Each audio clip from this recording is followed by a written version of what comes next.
నమస్తే, welcome to our channel. నేను రవీంద్ర బాబు. ఈ video purely non political video. ఒక లీగల్ కేసుల ఒక సంచలనమైనటువంటి సుప్రీం కోర్టు ఇచ్చినటువంటి తీర్పుని ఈ వీడియోలో వివరించే ప్రయత్నం చేస్తా. ఎందుకంటే మరి ట్రయల్ కూడా స్టార్ట్ అవ్వకుండా వీళ్ళు జైల్లో ఎవరైతే ఉంటున్నారో సంవత్సరాల తరబడి ఆ తర్వాత జడ్జిమెంట్ వస్తే అది ఎవరికి నష్టం, మరి న్యాయ వ్యవస్థ ఏమైపోతుంది? ఇటువంటి సంఘటనల నేపథ్యంలో సుప్రీంకోర్టు రీసెంట్గా ఇచ్చిన ఒక సంచలనమైన తీర్పుని వివరించే ప్రయత్నం చేస్తాను. వీడియో చివరి వరకు చూడండి, స్కిప్ చేయకుండా. ఇప్పుడు ప్రధానంగా ఒక వ్యక్తి 6 సంవత్సరాలు పైగా 6 years పైగా ట్రయల్ లేకుండా, ట్రయల్ జరగకుండా జైల్లో పెట్టి ఉంచటం న్యాయమా? ఇది ఒక క్వశ్చన్. ఇన్వెస్టిగేషన్ పూర్తి కాలేదు, ట్రయల్ మొదలు కాలేదు, కానీ జైలు శిక్ష మాత్రం కొనసాగుతూనే ఉంది. చివరికి నిర్దోషిగా తేలినా మరి ఇప్పుడు గడిపినటువంటి 6 సంవత్సరాలు జీవితం, జైలు జీవితం ఎవరిస్తారు? ఎవరు కాంపెన్సేట్ చేస్తారు? ఈ భయంకరమైన సమస్యను సుప్రీంకోర్టు ఇటీవల తీవ్రంగా పరిగణించి మే 18, 2026 ఒక చారిత్రాత్మకమైన తీర్పును వెలువడించింది.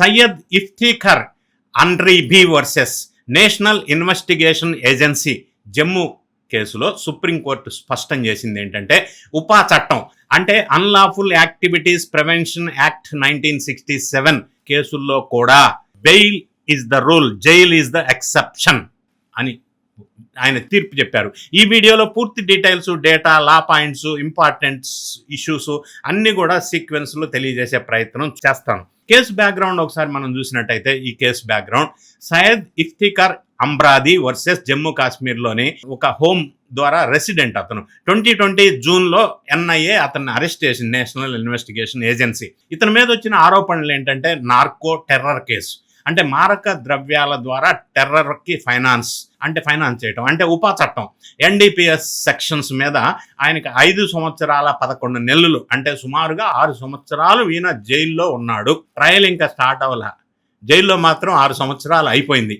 సుమారుగా 350 మంది సాక్షులు ఇంకా ఎగ్జామిన్ చేయవలసిన అవసరం ఉంది, ఇంకా కాల. ఇలాంటి పరిస్థితి ఎంతో మందికి జరుగుతుంది మన ఇండియాలో. ఎంతో మంది ఉన్నారు ఇలా ట్రయల్ స్టార్ట్ కాకుండా జైల్లో మగ్గిపోతున్న వాళ్ళు. ఉపా సెక్షన్ 43D5 యొక్క కఠినత్వం లేదా సీరియస్నెస్, లేదా ఉపా సెక్షన్ 43D5లో చాలా డేంజరస్. దీని ప్రకారంగా ప్రాసిక్యూషన్ మెటీరియల్ చూసి జడ్జికి ప్రైమా ఫేసి కేసు ఉంది అని అనిపిస్తే బెయిల్ ఇవ్వకూడదు. దీనివల్ల దాదాపుగా అసాధ్యమైపోతుంది, బెయిల్ అనేది రావటం లేదు. కానీ సుప్రీంకోర్టు ఇప్పుడు చెప్పింది ఏంటంటే, ఈ సెక్షన్ ఆర్టికల్ 21 అంటే వ్యక్తిగత స్వేచ్ఛ కంటే పైన కాదు కదా, రాజ్యాంగం ఎప్పుడూ కూడా శాసనాల కంటే కూడా ఉన్నతమైంది.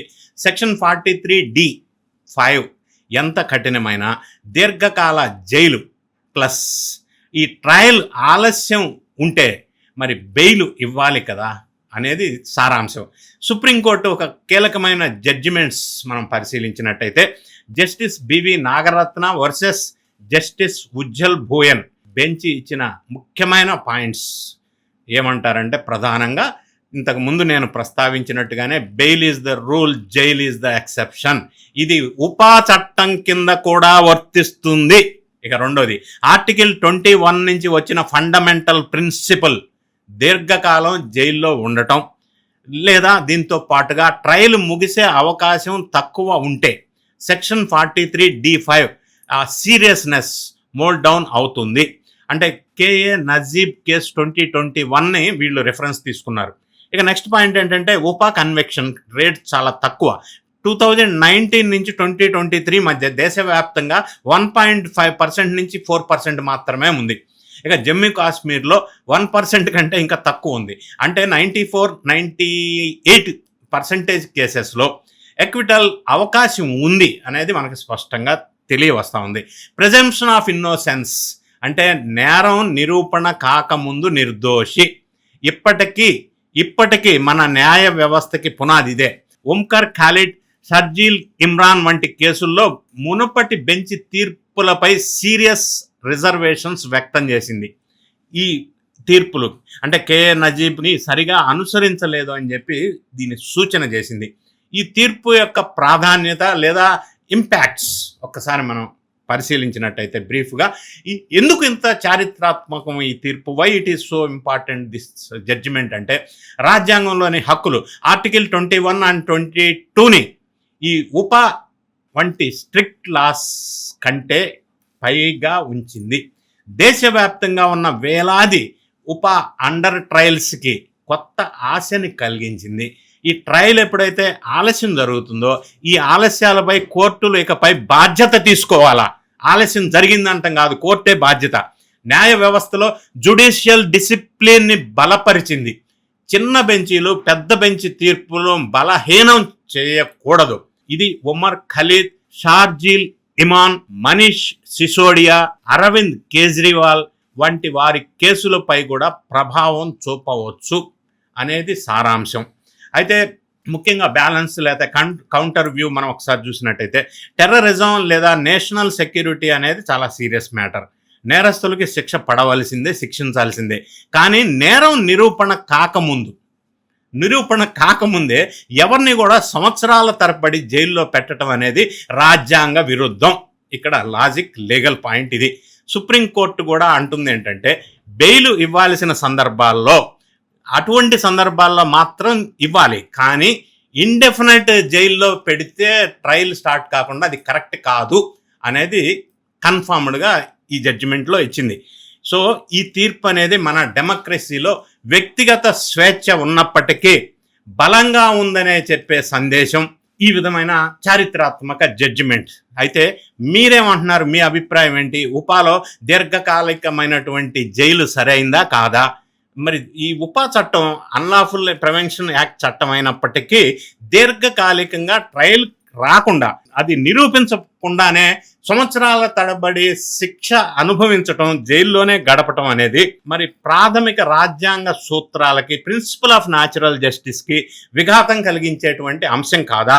మరి నిరూపించకుండానే అన్ని సంవత్సరాలు జైలు జీవితం గడిపితే ఏ వ్యక్తి అయినా కావచ్చు, ఏ కేసులోనైనా కావచ్చు, ఇంక్లూడింగ్ యాక్ట్లో కూడా మరి అన్ని సంవత్సరాలు గడిపిన అతనికి కాంపన్సేషన్, దాన్ని తిరిగి జీవితాన్ని తర్వాత అతను నిరూపించకపోతే దాని బాధ్యత ఎవరు తీసుకుంటారనేది పెద్ద బిగ్ క్వశ్చన్. సో ఈ కేసులో జడ్జిమెంట్ చాలా చారిత్రాత్మకమైంది. ఎందుకంటే అట్లా చేయటం కరెక్ట్ కాదు అని చెప్పి కోర్టు కొన్ని కండిషన్స్ని, రాజ్యాంగాన్ని రెఫరెన్స్ తీసుకొని, కొన్ని ప్రీవియస్ కేసు లాస్ని రెఫరెన్స్గా తీసుకొని ఈ చారిత్రాత్మక జడ్జిమెంట్ ఇచ్చింది. దీని ప్రకారంగా అతి కఠినమైనటువంటి ఈ అన్లాఫుల్ ప్రివెన్షన్ యాక్ట్ అంటారు, దాంట్లో ఒకవేళ జైల్లోకి వెళ్ళవలసి వచ్చినా మరి ట్రయల్ పూర్తి కాకుండా ఇన్ని సంవత్సరాలు ఉంచడం కరెక్ట్ కాదు అనేది ఈ జడ్జిమెంట్ యొక్క, చారిత్రాత్మక జడ్జిమెంట్ యొక్క సారాంశం.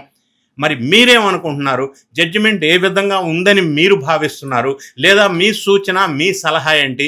మీ కామెంట్ రూపంలో తెలియజేయండి. వీడియో నచ్చినట్టయితే లైక్ బటన్ నొక్కండి, మీ ఫ్రెండ్స్కి షేర్ చేయండి. Thank you so much for watching.